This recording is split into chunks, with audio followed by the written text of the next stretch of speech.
Hello, everyone. Welcome to today's guest talk, which is by Henry Adams, and he'll be giving us an introduction to applied topology. So go ahead.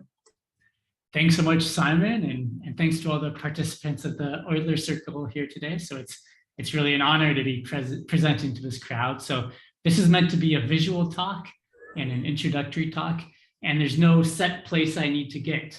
So the more questions, the better. I think it's fun to to pin people down and to make them work and to actually describe something. So I will be going quickly over things because it's an introductory talk. But if you'd like to put me on the spot and pin me down, I think it'd be good for your classmates as well. So applied topology is a growing field. It's maybe only 20 years old, right? Topology itself is, at least 70 or 100 years old, but applied topology is maybe only 20 years old. During the pandemic, I've been having fun experimenting with, online ways of keeping our community strong. So we have a research network online where we have about 1 or 2 live talks per week that we put on our YouTube channel. And we just exceeded 4,000 YouTube subscribers. So we get about 24 hours of people watching applied topology videos on our channel per week, which can't compete with videos of cute cats, but still it's pretty good. So check out our webpage if you're interested. We've been doing an interview series where mathematicians interview each other, and this is the upcoming list of 5 interviews for 2022 and 2023. All right. So the first thing I want to convince you is that data sets have shape. And then I'll introduce topology, which is, one of the main mathematical fields, along with geometry, for studying shape.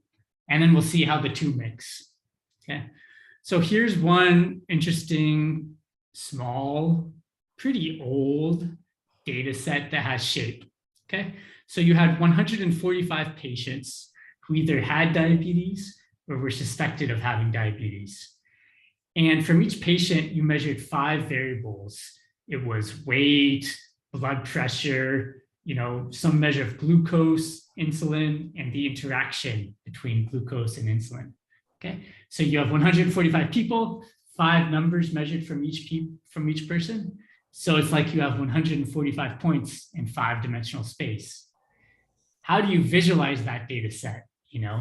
If you only measured 3 numbers from each person, you could visualize the people in 3D, but we measured 5 numbers. So, one good thing to do is to project that data set down to lower dimensions. So here's one projection down into lower dimensions, just down into 3 dimensions. And you can sort of see that there's I should say in black, these are the actual data points projected down, but the shadings sort of drawn in pencil, these were drawn by hand by somebody back in the 1970s. Okay, so after they rotated around this projections of this data set enough, their impression was that you had a central core and then 2 flares. Okay, this is in some sense defendable, right? What this corresponds to is pre-diabetic people who hadn't yet fully developed the disease versus type 1 and type 2 diabetes in these 2 flares, okay? So in some sense, diabetes is 2 separate diseases, type 1 versus type 2. And that's represented in the shape of the data set. So here's one example of a data set that has a shape. And the shape is reflective of patterns in the data sets, say 2 different clusters, type 1 versus type 2 diabetes. Here's a very different data set with a very different type of shape. So this is conformations of the cyclo-octane molecule. It's 8 carbons arranged in a ring. I lost one of my carbons, so I only have 7 here, but just believe me. And then off of each carbon are sticking 2 hydrogens. And the hydrogens sort of don't play a major role, except that they fix the angles between adjacent carbons. Okay? But still, this molecule can bend and stretch in different ways. So they give name to these conformations. This one might, some conformations are called the chair, maybe this one. And then there's also the crown conformation, okay, which is something like this. So how do you study the set of all conformations? Well, what we'll do is from each carbon, we'll measure the X, Y, and Z coordinates.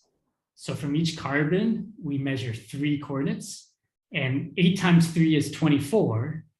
So our data set is now living in 24-dimensional space because we have 8 X coordinates, 8 Y coordinates, and 8 Z coordinates. Okay.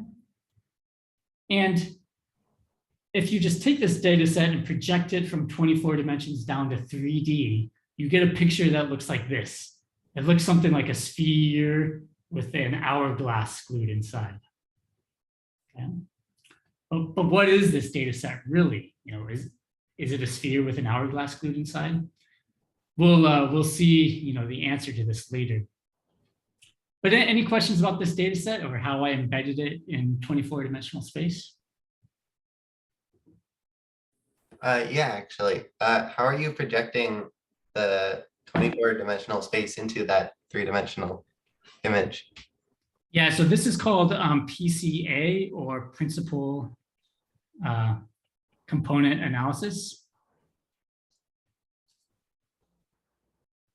So it's a really important technique in data science. And essentially, whenever you're given a high-dimensional data set, PCA is the first thing you should do. Map it into 2D or 3D using PCA, principal component analysis.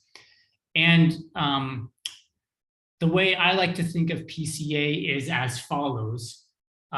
So pretend our high-dimensional space was only 3D and we're mapping down to 2D, okay? What PCA is doing is you're finding the plane of best fit. And then you're orthogonally projecting all your data points onto the plane of best fit, right? But this is an analog of that, where our plane is really like a 3-dimensional plane living in 24-dimensional space. So we find the 3-dimensional plane of best fit and project the data linearly. Yeah, great question. And so, I mean, PCA, it's a linear thing, right? You're just projecting things linearly, and that's super valuable and super important. However, sometimes, as in the case with this data set, it will collapse things on top of each other, right? Like if you had a really high dimensional sphere and you did PCA to a lower dimension, you would just see a solid disk, right? So you've lost some of the shape of the sphere. You still get a ton of information, but sometimes you want to extract a little bit more. Thank you. Yeah.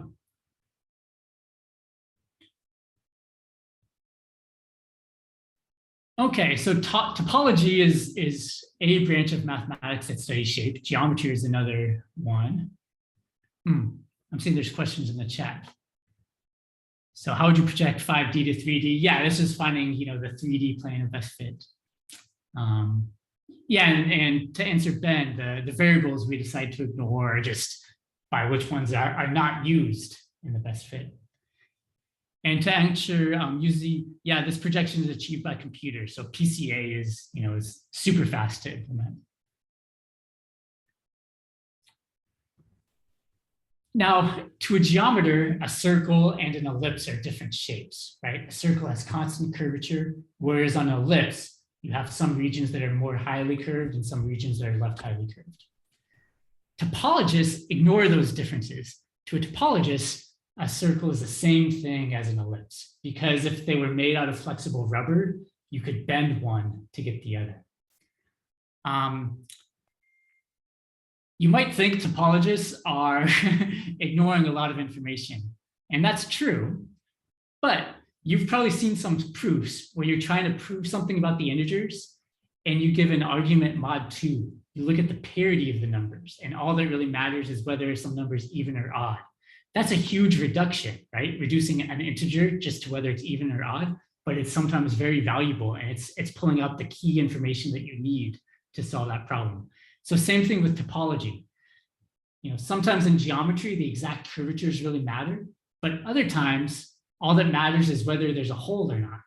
And so topology is focusing on the holes that don't disappear when you deform a shape. So one way you could describe a topologist is someone who can't tell the difference between their solid donut and their coffee mug.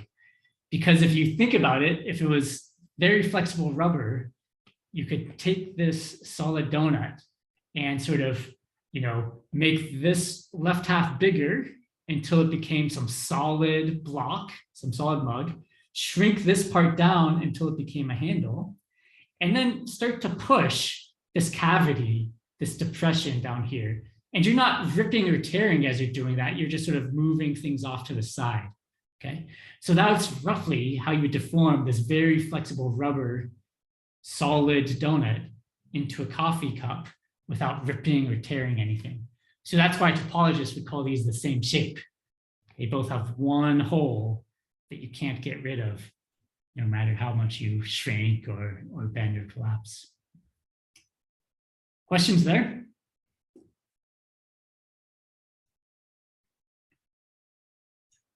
Donut equals coffee? No offense, but topologists are weird. Yes, it's good to be weird. So is any shape with one hole like equivalent topologically? Yeah, I mean, I'm sort of, we're sort of not giving the full precise theorem, but yeah, if you're working in sort of a nice enough context, then yeah, any two shapes that are connected and have only a single one-dimensional hole and no higher dimensional holes, roughly speaking, they're the same shape. Now, there's different ways topologists measure holes. And so, it can get a little subtle, but so, I mean, I'll talk about homology, and homology is not a complete invariant. So just because the two shapes have the same homology groups in all dimensions doesn't mean that you can deform one to the other. But in nice enough contexts, if you look at homotopy groups, which are a different way of studying shapes, and there's a map between your spaces, a version of that is true. So that was a very probing question. It's subtle, but in some contexts, yeah, if two shapes have the same topological invariance and the invariants are strong enough, then they're the same shape. But the invariants we'll look at today are not that strong. They only tell you when two shapes are different. They don't really tell you when two shapes are the same. So if the invariants disagree, like if one number is even and one number is odd, then the shapes are different. So here's some example shapes that can be deformed to each other. So a hollow circle can be deformed to a hollow triangle or to a hollow square. In this definition of equivalence, you can even change dimension. So this hollow one-dimensional square can be deformed to this two-dimensional square annulus. A disk can be shrunk down to, so I should say the symbol, this means that the two can be deformed to each other. And this symbol means they can't. So my disk here can be shrunk down to a point. And if I take a hollow two-sphere and puncture it, then I can collapse the two-sphere down to a disk and then down to a point. But punctured two-sphere, a punctured balloon, is not the same shape as a hollow balloon. Okay? And a hollow balloon is not the same thing as a hollow balloon with this rope attaching the top to the bottom. But now if I take this rope and I shrink it down, so imagine shrinking this rope down, or sort of taking the North Pole and the South Pole and dragging them towards each other, I end up with this crescent moon shape. And those are the same shape to a topologist. So if I take the North Pole and the South Pole of the sphere and I have this rope connecting them, I can drag the North Pole and South Pole along the rope, shrinking the rope until the North Pole and South Pole meet, and I get this crescent moon. So that's explaining why these are the same shape. Question in the chat. If A is the same as, if A is homotopy equivalent to B and B is equivalent to C, then A is equivalent to C. Yes, tutor, that's exactly correct. This is an equivalence relation. Meta says, can a shape consist of different dimensions within the shape itself? Yeah, so I would say here's a shape this sphere with the rope attached. That's a shape where part of it, looks two-dimensional, part of it looks one-dimensional, and then where these two join, it's sort of hard to say what that point is, if that's, good question. Let's talk about a couple more of these. The solid annulus is the same as this curvy curve, but this curve is not the same as the figure 8, right? I'd have to rip the figure 8 at this point to get to the curve. This dumbbell with two hollow things on either end is the same shape as the figure 8 because I could just shrink this link between the two dumbbells. Okay. This figure 8 here is the same as this figure 8 here. We already talked about the solid coffee cup is the same shape as a solid donut. So this is a solid donut, whereas this one's the hollow donut. Here's the hardest one to see. And maybe I'll leave this as an exercise, but please ask me, later in the chat or at the end of the talk. You want to see if you take a hollow torus, okay? So, a hollow torus, and you puncture it. You want to see why you can shrink that down to a figure 8. Okay. So maybe let's go all the way here. Take a hollow torus, or sorry, I wanted to go all the way here. Take a hollow torus, puncture it at one point, and try to convince yourself why you can shrink that down to the figure 8. Feel free to ask me in 5 or 10 or 60 minutes, and I can say in the chat. So an interesting figure can't become an uninteresting figure because you need to tear. So they're unequivalent. Yep, that's right. Tearing is sort of not allowed, and neither is gluing. I might tear this figure 8 to get that curve, tear it right here. That's not allowed. I'm also not allowed to glue these 2 points to go in reverse. Any other questions on this slide?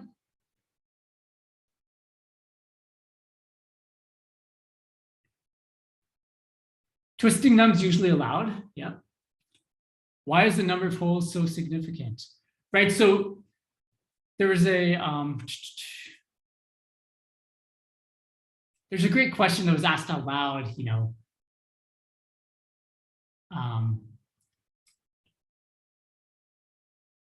well,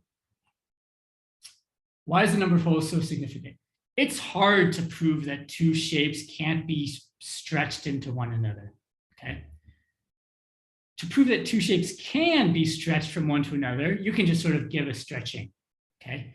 But to sort of prove that two shapes can't be stretched from one to another, that's a really hard task because there's sort of an infinite number of possibilities to consider. So what folks have done, topologists have done, is they've invented invariants, things like the number of holes, which partially describe a shape. And they prove that those invariants are unchanged if you stretch or deform the shape. So then one way to prove that you can't deform one shape to get to the other is to compute some invariants, like the number of holes, and see that those invariants disagree. So on this example here, you'll compute an invariant that says that this shape, this hollow sphere, does have a two-dimensional hole, whereas the punctured sphere does not. And so since this one has a two-dimensional hole and this one doesn't, we've now proven that you can't deform from one to another, even though a priori there was sort of an infinite number of possible deformations to consider. Thanks for the good question. Okay, let me talk about some shapes that will appear up later in the talk. A torus is a two-dimensional shape that can fit inside of 3D. So it's two-dimensional because you can form it from a piece of paper. And you take a piece of paper and you identify opposite sides to get a cylinder. Okay, and then you take the opposite sides of the cylinder and you identify them to get this solid or this hollow torus. Okay, so if you lived on this, you would think you're living on a two-dimensional world. You are, even though your solid torus might be sitting inside of 3D. A Klein bottle is another shape. It's a two-dimensional shape that doesn't quite fit in 3D, but it does easily fit in 4D. So to get the Klein bottle, you glue the orange opposite sides together as you did before to get a cylinder. But then when you identify opposite sides of the cylinder, you don't do it like this. You identify them with a twist. Okay. So in 3D, if you try to draw it, there's some extra self-intersections. I think you can see my mouse. Yeah, right here. There's some extra self-intersections that are really not there in the actual shape. They're just here in this imperfect visualization of the shape. Okay.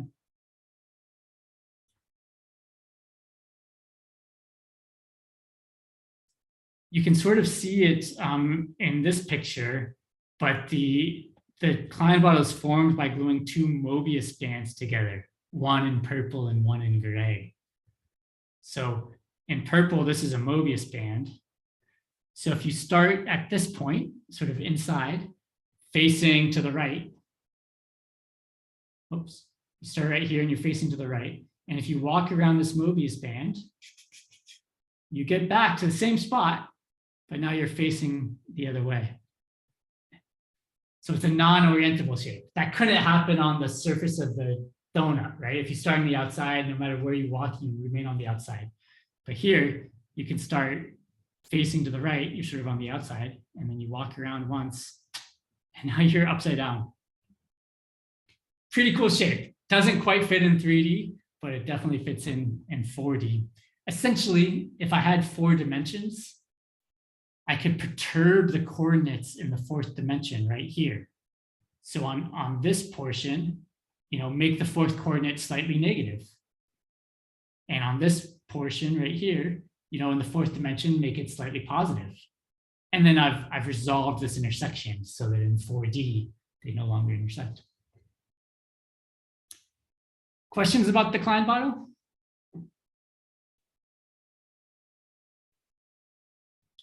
It seems a little bit like it was invented for mathematicians to have fun, which is a great reason to invent something, but it actually appears in real life data sets as well. Yushwan asks, the action of putting the long tube into the body involves tearing or not? No, I mean, in 4D, no, this intersection isn't even there. So yeah, in 3D, this would sort of be forbidden, right? We're changing the shape when we put it in 3D, but in 4D, it's like this intersection isn't even there. Tamir says, so the Klein bottle is not in 3D? Yeah, you should not think of the Klein bottle as being able to live in 3D. This was a data set in 24 dimensions that we just distorted and mapped into 3D, and we only got partial information about it. Same thing. This is a picture. It's inaccurate, okay? But you can get a fully accurate picture in 4D. How do you prove that 4D is the least number of dimensions where the Klein bottle can be made without self-intersections? Great question. So,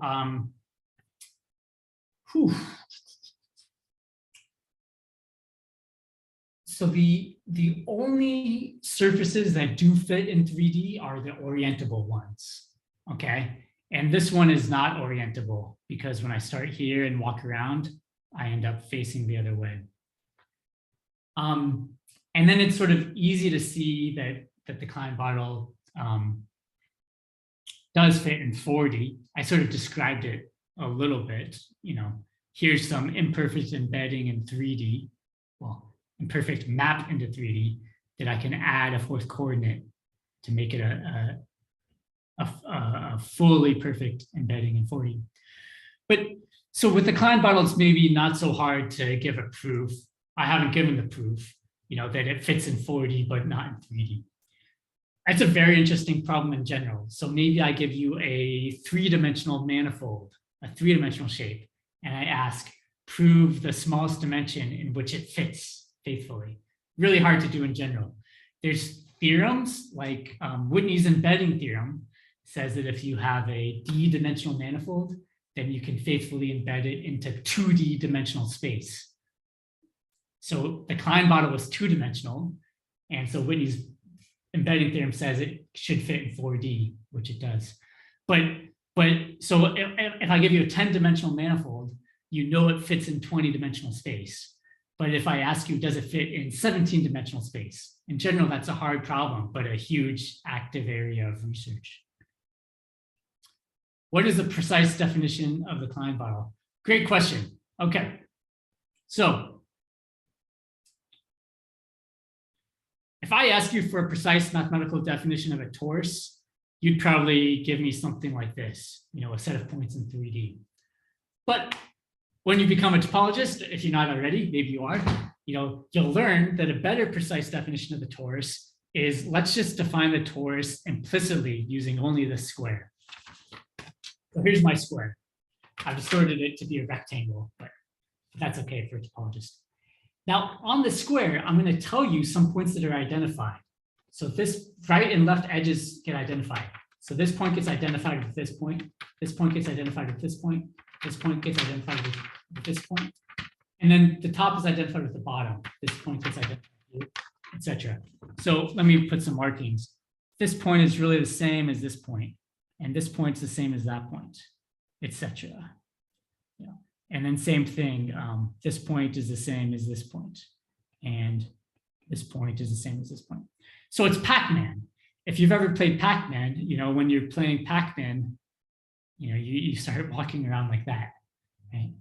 So if I ask who are my nearest neighbors to this point, I get a ball. And if I ask who are my nearest neighbors to this point, I get that same ball. It's just, partially on the right and partially on the left. So you define a torus by just starting with a square and then identifying points. Now that's the same way you define a Klein bottle, except I'm going to reverse the direction of one of these arrows. Okay, do you see that? Here was the torus. The only change is I'm going to reverse the direction of this arrow.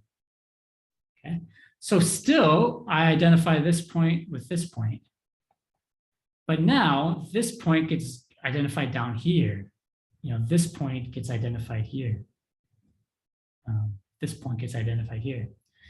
So I'm just defining it on the square, and then I identify some points on opposite edges, and that's all you need to define a topological space. From this you can sort of produce neighborhoods, and any point, you can sort of talk about what are the neighborhoods near that point.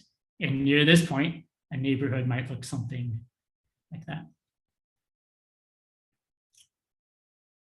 Isn't a Mobius strip non-orientable? Yes. So a Mobius strip is it's a non-orientable surface with boundary.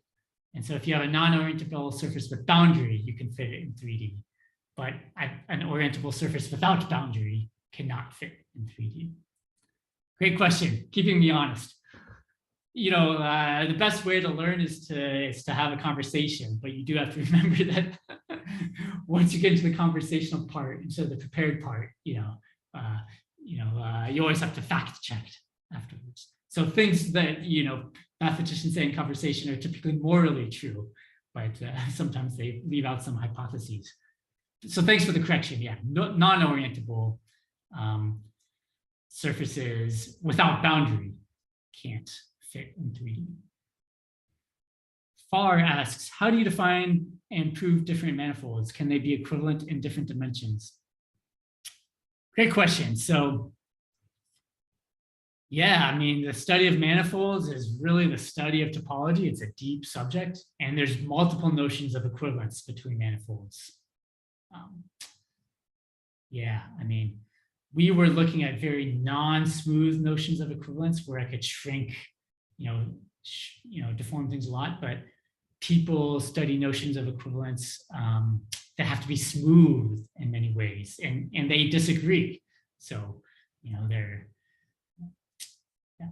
these two notions of equivalence. So you also ask, can they be equivalent in different dimensions? There are versions of this question, definitely. So you should think of a manifold as not living in any dimension. It just lives in some abstract space, just like this Klein bottle. It doesn't need to live in any dimension. I just built it from a square, right? So sure, it's a two-dimensional manifold, but it doesn't need to live inside 3D or 4D to just define it as this shape. So any Klein bottles are the same as abstract shapes, okay? But then you can ask, let's say I have one embedding of the Klein bottle into 4D and a different embedding of the Klein bottle into 4D. Can I deform from one to the other inside of 4D? That's a question that's certainly studied. The word there is isotopy.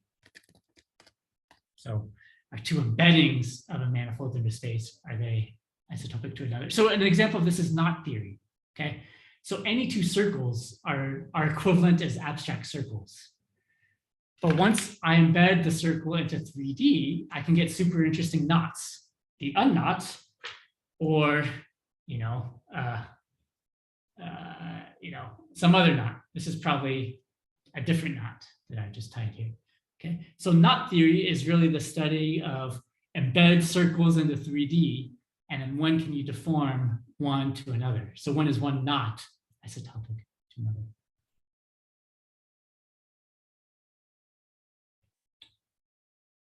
What does it mean to embed? Embed means to map in without adding any self-intersections. So here the torus is embedded in 3D because there's no additional self-intersections that I've created. But here the Klein bottle is not embedded into 3D because there's extra self-intersections. But the Klein bottle does embed into 4D. Don't you create a self-intersection when you created the knot? Oh, it wasn't supposed to intersect. So pretend this wire is not touching itself. I mean, here it's glued together because I want a wire that's a circle, right? But yeah, it's just a circle that's been mapped into 3D that never intersects itself. Yeah, these are the same 2 points on the circle. Yeah. Okay. So let me go back to this analogy. Oh yeah, so Prashanta asked me to explain this circle again, if it's not.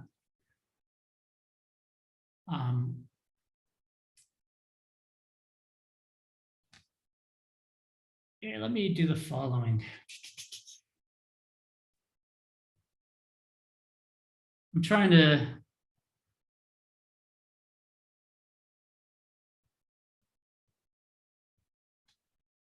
draw the trefoil knot. I should know how to do this.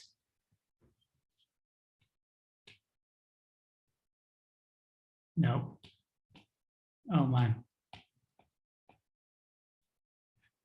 Okay. let me do it with the. Here's one knot where I just have this circle in 3D. Okay, and this is a circle. So I want you to think of these 2 points as being the same point on the circle, right? Okay. So here's one embedding of the circle into 3D. Now let me give you a different embedding. I'm just tying a knot in it. Okay. So now it's still a circle mapped into 3D. There's no self-intersections. Yeah, but it's a knot. It's called the trefoil knot. And you can't deform this to the circle without ripping it. If I rip the circle, sure, I can unknot it. But without ripping it, I can't deform it to get this.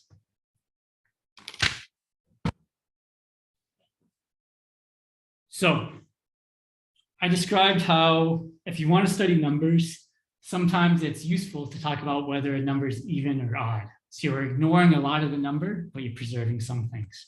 Same thing in topology. We're going to describe shapes just by counting the number of holes they have in each dimension. So we're ignoring a ton, but sometimes it's useful, right? Sometimes you can prove two shapes are different by observing that they have different holes in certain dimensions. So homology counts the number of holes in different dimensions in a shape. Zero-dimensional holes are just connected components. So this shape has 6 connected components. So it has zero-dimensional homology of rank 6. One-dimensional holes are loops. So this shape has 3 one-dimensional holes. So its one-dimensional homology has rank 3. It has a single connected component. So its zero-dimensional homology is rank 1. This shape here has no interesting loops. I mean, it's just 6 points. So its one-dimensional homology is rank 0. So homology is actually, it's very algebraic. There's a lot of, say, group theory or linear algebra going on in the background, and it's computable. If I describe a shape for you in terms of vertices, edges, and triangles, you can compute homology in polynomial time in terms of the number of vertices, edges, and triangles. So I can give you 2 shapes, and you can compute the homology groups, the number of holes in each dimension. And for shapes like this, you'll be able to say, aha, I can't deform from one to the other. They are truly different shapes. You can also talk about 2-dimensional homology, 2-dimensional holes, or 3-dimensional homology, 3-dimensional holes. A hollow sphere has 1 2-dimensional hole. If you fill the hollow sphere with jelly, the jelly doesn't leak out. Let's talk about this hollow torus. This has a single connected component. It has 2 2-dimensional holes that it has 2 1-dimensional holes. Any other 1-dimensional hole is sort of a linear combination of these 2. One of them wraps around like this, okay? And the other 1-dimensional hole wraps around like that. So that's the 2 1-dimensional holes in this hollow torus. If it was solid, it would only have a single 1-dimensional hole. This 1-dimensional hole would remain. But if it was solid, this 1-dimensional hole, you could just shrink down through the solid part. And the hollow torus also has a 2-dimensional hole. You can fill your hollow donut with jelly, and the jelly doesn't leak out.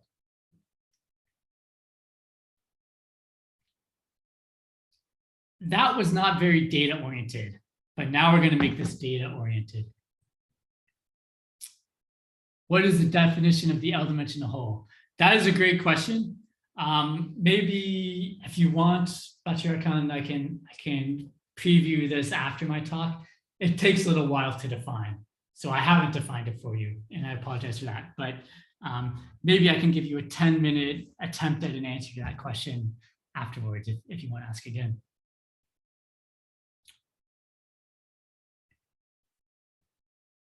All right, so now we're going to look at a data set.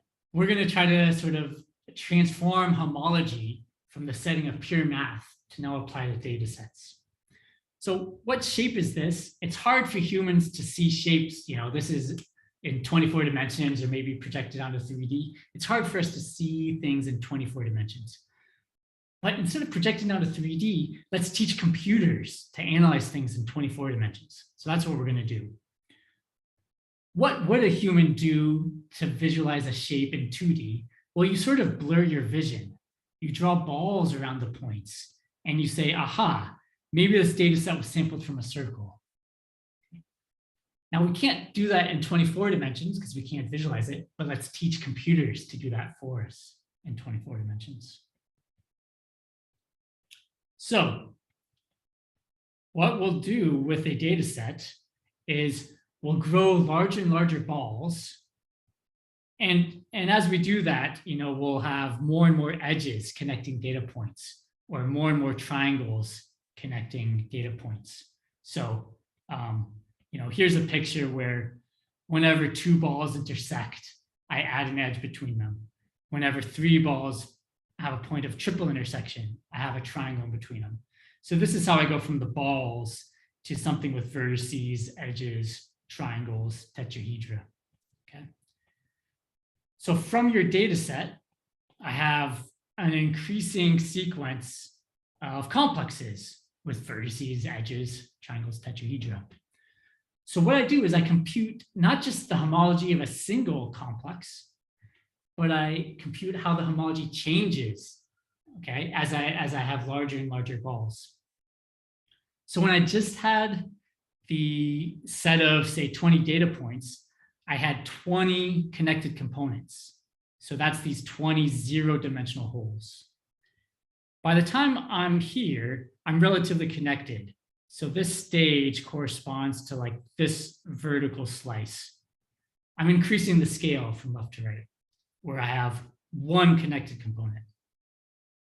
Here, this picture corresponds to this stage in the filtration, where I have one connected component, one zero-dimensional holes, and two one-dimensional components, two one-dimensional holes, here and here. Okay, so two one-dimensional holes.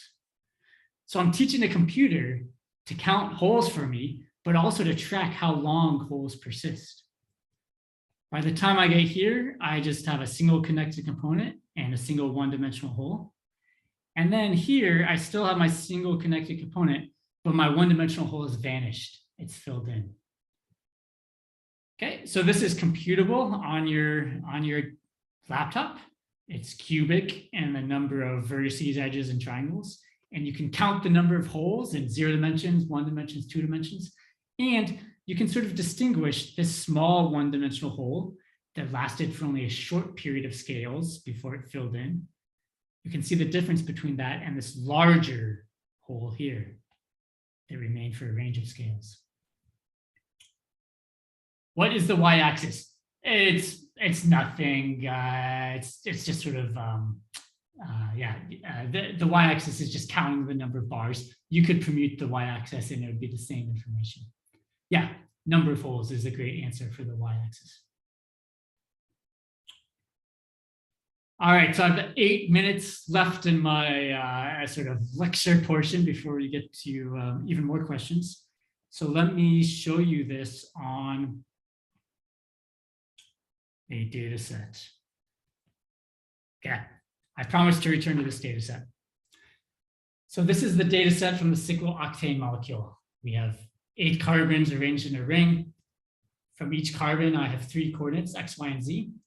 So from each of my 8 carbons, I have 3 real numbers. So I have 24 real numbers. It's a data set in 24-dimensional space. Here's a picture of it in 3D. It looks like a sphere with an hourglass glued inside. Okay. What that hourglass actually is this hourglass is actually a Klein bottle. Okay, and I'll show you the Klein bottle. So on your computer, you can sort of compute the number of holes in each dimension, and you get this noise, right? It is a data set, so you get this noise at small scales, but you get these very long features that say this shape has a single connected component, a single one-dimensional hole, and 2 two-dimensional holes. And that is actually the signature of the shape when you take a sphere and you glue on a Klein bottle along 2 circles of intersection. So let me show you some pictures of this. Well, first of all, if you like later, I can put in the chat, but I have a software tutorial where you can actually compute this in your browser. So you don't need to download any software. There's some software on your browser, not written by me, but although I wrote the tutorial, where you can compute this up, have your HTML browser compute this example for you. So it's pretty fast. Okay, so let me sort of parameterize this data set for you a little bit more.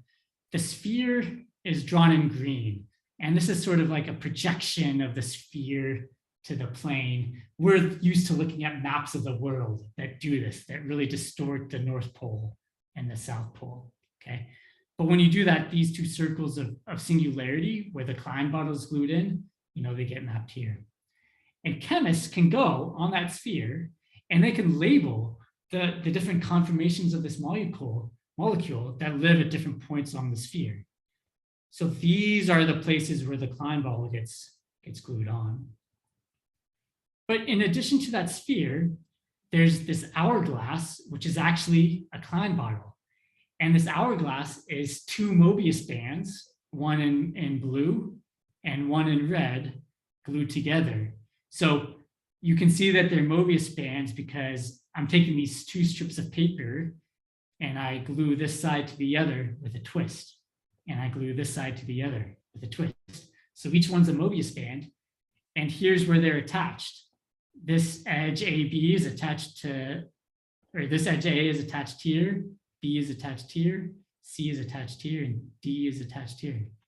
Okay. And the chemist can go in and on these Mobius bands, label which conformations of the molecule live at different points there. So what's really cool is chemists care not only about the domain of this molecule, all its different conformations, but they also care a lot about the energy of this molecule. So the energy of this molecule is sort of a real valued function defined on the conformation space, defined on the sphere with the Klein bottle glued inside. So on the sphere, you can sort of see the regions of, what's most important is the minima of energy. Those are the conformations where you're most likely to find the molecule. And now that we know that where this molecule moves around on is a space that's a sphere with a Klein bottle glued inside, we can sort of visualize how do you transition from one conformation of this molecule to another on the sphere with a Klein bottle. So in my last 4 minutes, let me just show you some pretty pictures. Folks have used this machinery, applied topology, persistent homology, to study image patches, so small patches from images. And actually, there's a nice Klein bottle model for the most common image patches that you find. People are now using persistent homology a lot in machine learning. And in machine learning, it's using topology to measure geometry. So there's no global topology in this picture. I have a pretty hexagonal pattern and a less hexagonal pattern. That's all geometry. But because topology is so computable, you can compute when holes appear in one picture versus the other. And in the very hexagonal pattern, all the holes will appear at the same scale. Where in this more disordered pattern, the holes will appear at different scales. So you're using topology to measure geometry for use in machine learning. Folks have used this to analyze brain artery trees. These are glasses, material science. This is statistical physics, the easing model, so materials at different temperatures. They've used this to analyze 3D materials for carbon capture. So what materials are most likely to take the carbon out of our atmosphere to help with global warming. They've used topology to study the geometry of collective motion, like how birds flock together or schools of fish organize.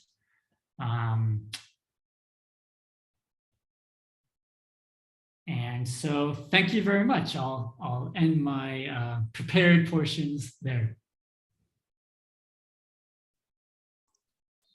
Thanks. That was a great talk. So yeah, ask your questions now. Okay. Oh yeah, you bet.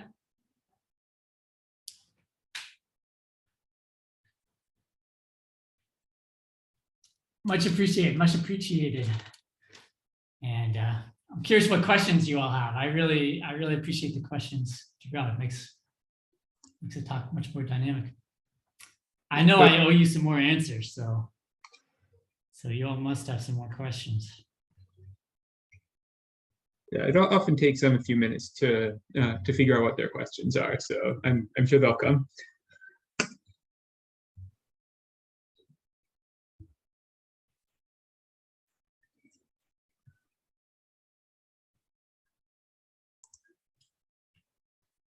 Okay. Is geometry less computable? How stark is the difference? Well, I mean, Rav, good question. I mean, things in geometry are definitely computable, but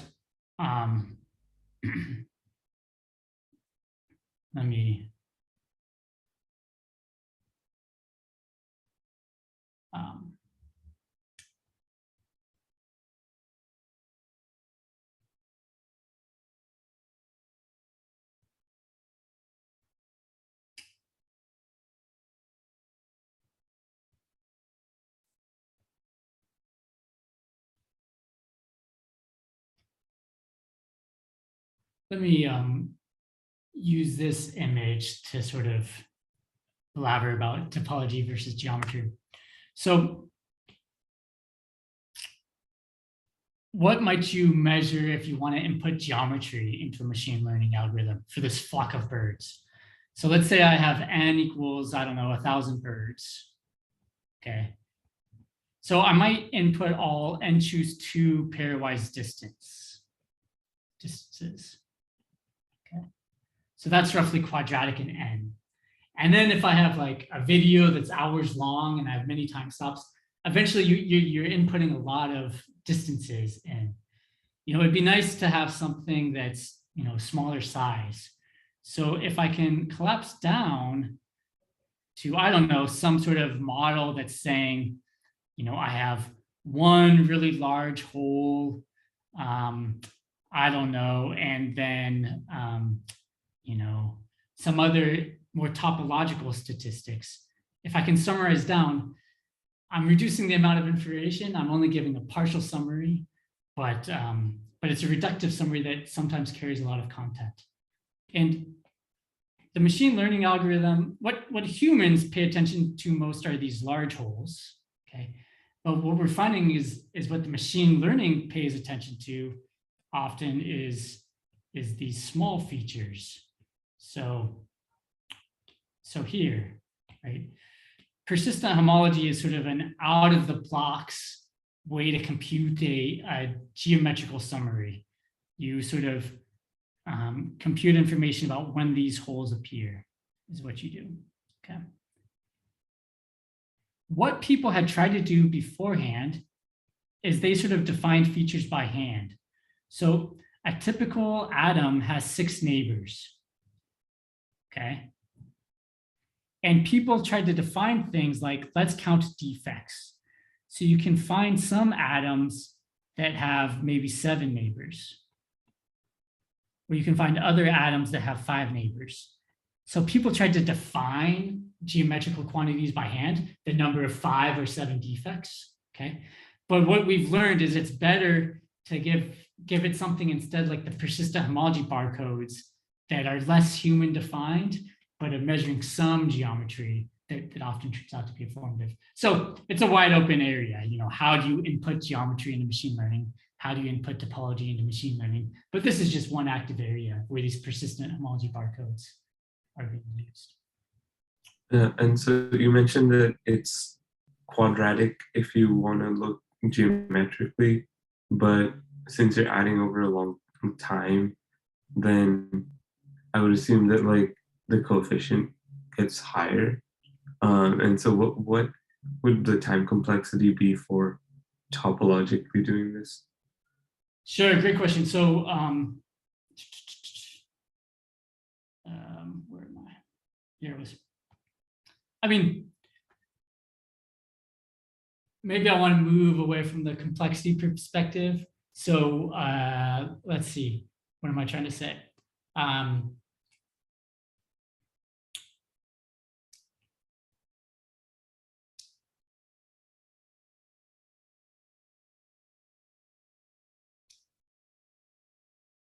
So here, let me answer your question, but give how I think about it.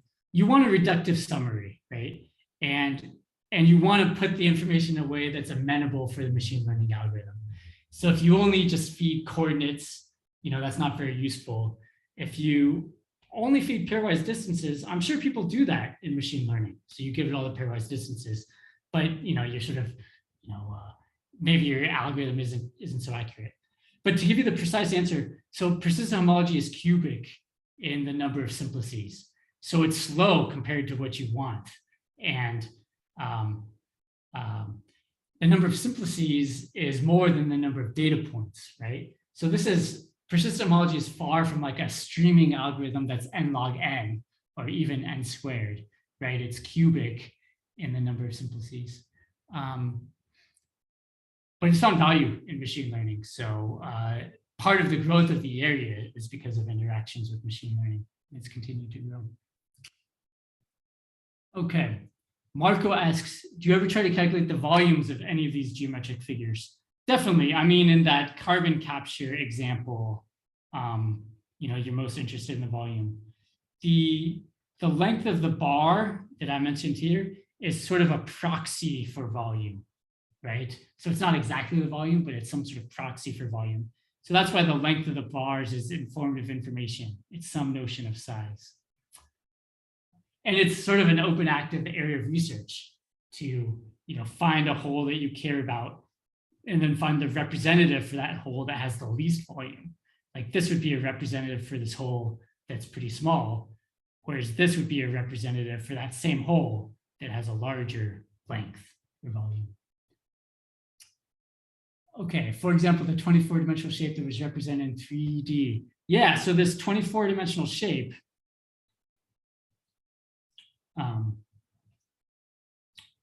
here on the right, what you would do is you would find the persistent homology bars that I showed, right? And we had two-dimensional holes.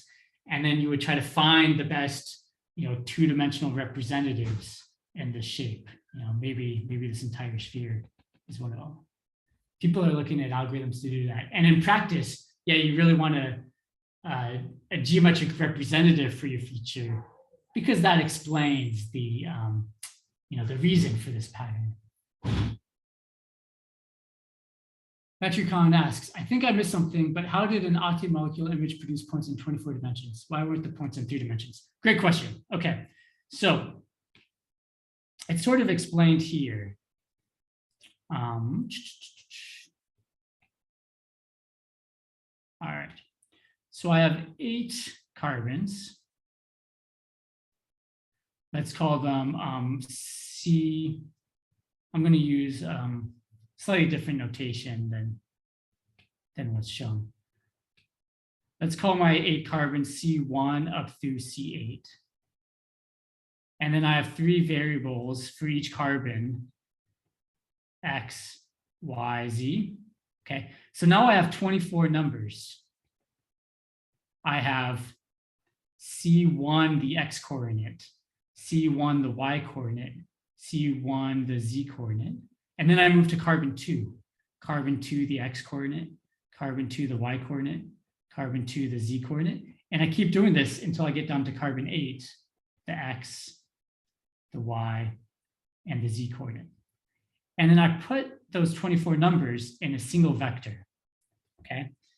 So instead of having 8 vectors of length 3, I just stack them on top of each other to get one vector of length 24, okay? So now this conformation of 8 points in 3D is now just a single point in 24-dimensional space. Does that make sense?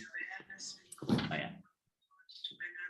Oh, Arav has already talked about that. Matthias asks, I guess related to volume, do you ever consider the surface area? How would you find surface area in multiple dimensions? Yeah, so certainly, like, a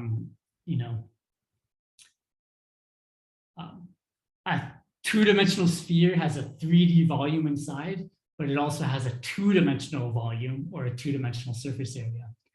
And so this gives 2 different perspectives.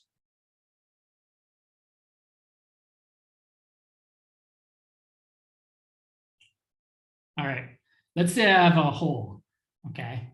So I have a 1D hole here. Okay.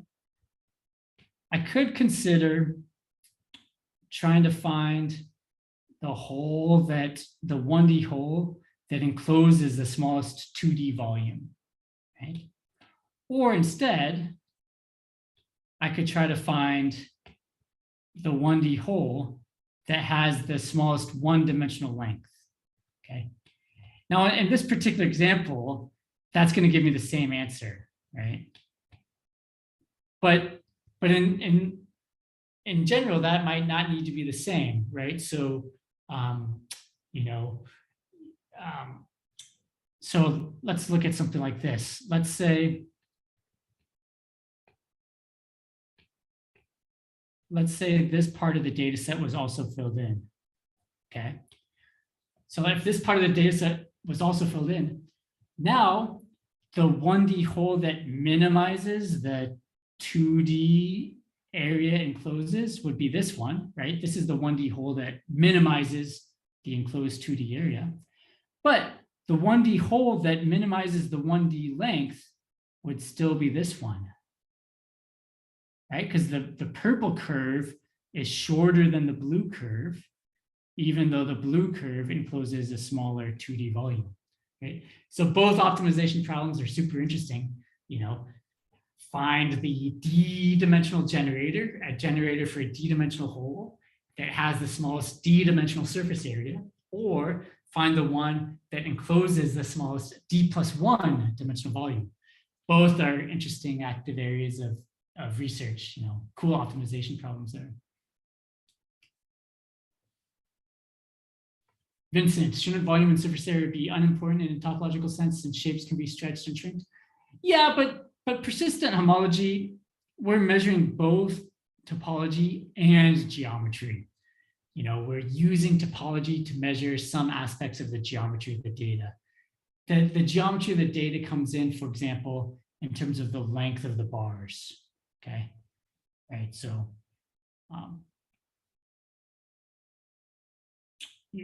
people have advertised persistent homology as being sort of coordinate invariant, or if you stretch it, the shape, you don't change it too much.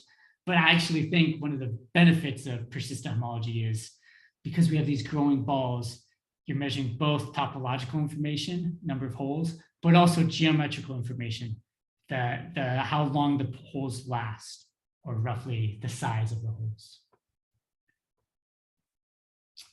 Rav, why was a vector used for the cyclo-octane graph instead of, say, an 8x3 matrix? Oh no, I mean, you should think of those as sort of equivalent perspectives. So, I mean, think of this as approximately, the same thing as this 3x8 matrix. Okay, so people in data science do this all the time. They'll take a matrix and resize it as a vector, or take a vector and resize it as a matrix. I mean, think image analysis, right?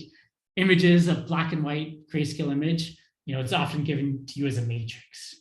But then, the inputs to a lot of data science or machine learning algorithms usually wants it as a vector, right? So they'll sort of just reshape it as a vector. I mean, things like convolutional neural networks will pay attention to the geometric proximity of the matrix, but in data science, you sort of freely pass back and forth between these things sometimes. Yeah, that's right, Arav. Persistent homology is sort of measuring things that's hard to measure other ways. So cubic complexity is sort of poor in many data analysis contexts, but still persistent homology is relatively popular, at least for a math topic, and it's used, it's being computed on large data sets. In practice, we see closer to linear time computation, but certainly the worst case is cubic, or really n to the power 2.3 something, maybe 3.1 or 3.7. So it's not n cubed, it's a little better than that. And it can be done in the time of matrix multiplication. Okay, so this is the computational efficiency for matrix multiplication.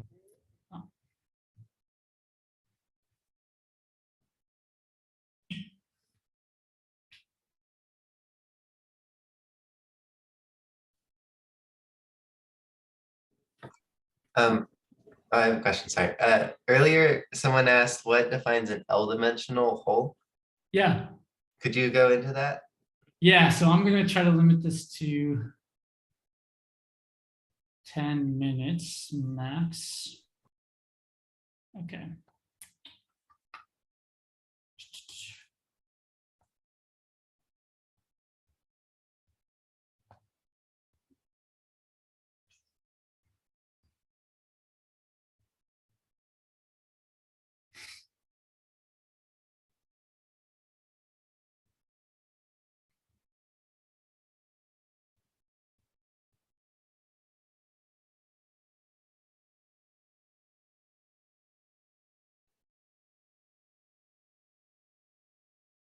All right. Okay. It's 35 minutes after the hour. Let me end by 45 minutes after the hour. 2 ways to measure holes in a space X.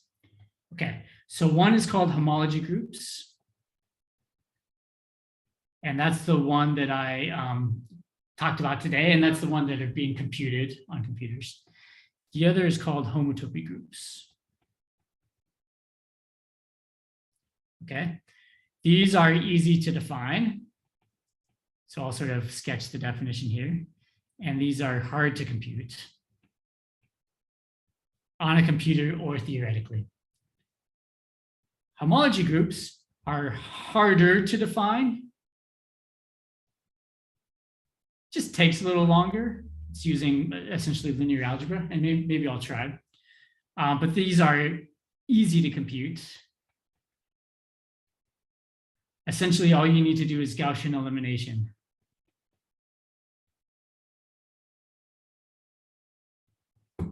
And that's sort of where the running times and the power, 2.3 is coming from, the running time of Gaussian elimination. Okay. So here, the homotopy groups are called pi 1, or starting with pi 0. Pi 0, pi 1, pi 2, etc. Pi 3. Pi 0 measures 0-dimensional holes. Pi 1 measures 1-dimensional holes. Pi 2 measures 2-dimensional holes. Here, as you saw, the homology groups are denoted like this. H0 measures 0-dimensional holes. H1 measures 1-dimensional holes. H2 measures 2-dimensional holes. So there's no one definition of what is a hole. Homology and homotopy are 2 different ways to describe holes. Okay, so this question of like, do the holes determine a space? I mean, homology essentially never. Homotopy groups sometimes. The homotopy groups, if you know the homotopy groups all the way, then sometimes you do know the space. Okay. In purple, let me talk about pi 1 of x. Okay, so I have my space. It's some region. Okay. I'm going to forget about base points for any of the experts. Yeah, okay. Well, I'll just draw a base point. So here's one loop. I consider loops in the space, maps from the circle in. Okay, so here's one circle in, and here's another circle in this space. Okay. These 2 circles are considered to be equivalent because I can sort of deform from one to the other inside this space. Right? I can take the orange curve and just drag it inside the space until I get to the red curve. Right? So these are deemed to be equivalent. I drew 2 different loops, one in orange and one in red, but they combined, they only contribute 1 hole. Okay. In blue, however, this is an essentially, a different loop. Okay, I can't drag from one to the other. So essentially, pi k is defined using pi k of x is defined using maps from the k-sphere into X and equivalences between such maps. Okay, so pi 2, you're looking at maps from the 2-sphere into your space, and when you can deform one map, to another map, they would still contribute the same whole. Pi 1, you're looking at maps from the circle into your space, and when you can deform one to the other, like this orange deforming to the red, you consider them the same. Okay. Let me just talk a little bit about this. Okay, I'm just giving you the, I'm not giving you a definition, I apologize. I'm giving you the flavor of the definition, but I think the bigger picture is important. All right, so roughly speaking, I have 4 minutes of sort of linear algebra. We have some space. And let's, triangulate it. So divide it into edges, vertices, edges, triangles, etc.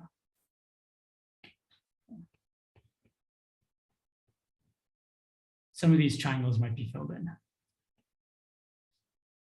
Okay. So let's look at collections of one-dimensional simplices. Sorry, let's look at collections of edges. Whenever I have a collection of edges, I can define the boundary. And the boundary of that collection of edges is just 2 points. Okay. These cycles are the collections of edges that don't have any boundaries. So here in green, here's an example cycle. Okay. When I take this collection of edges, there is no boundary. Okay. So the cycles are things with no boundaries. I mod this out by a group of boundaries, a group or a vector space of boundaries. Okay. How do I get boundaries?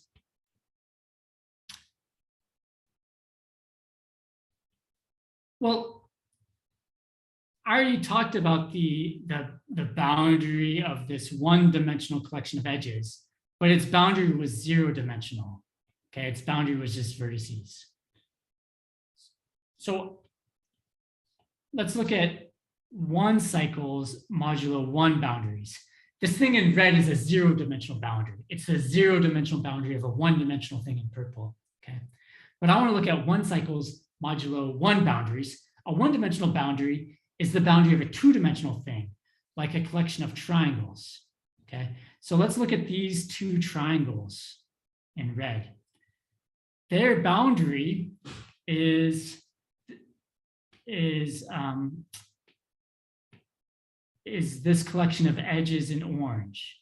Okay, so in orange, I have a collection of edges that is a cycle, but it's also a boundary because it could be filled in by triangles. So I look at the things that are cycles, but I mod out by the boundaries. And so yes, in green, I have a cycle, right? But this thing in green is also a boundary. It's the boundary of these 3 triangles. But what remains is something like this cycle in black, okay? This is a cycle, a loop, right? It's a loop because it has no boundary, but it's not a boundary of triangles, okay? So from the perspective of homology, this is sort of the linear algebra that you do to count holes, where this space would have one hole right here.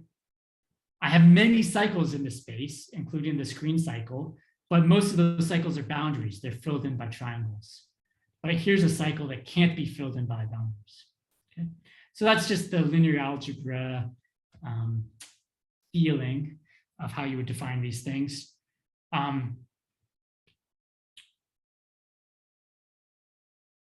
say this is not always abelian. Pi 1 is not. All of these homology groups are always abelian, okay? So if you think of this, as groups, these are always abelian groups. Pi 1 is not necessarily abelian. The relationship between these groups is heavily studied, but quite subtle. So there's just a lot of cool algebra, combinatorics, topology, merging here. So I apologize, I didn't give you either precise definition, but I gave you the flavor. Thank you. More questions?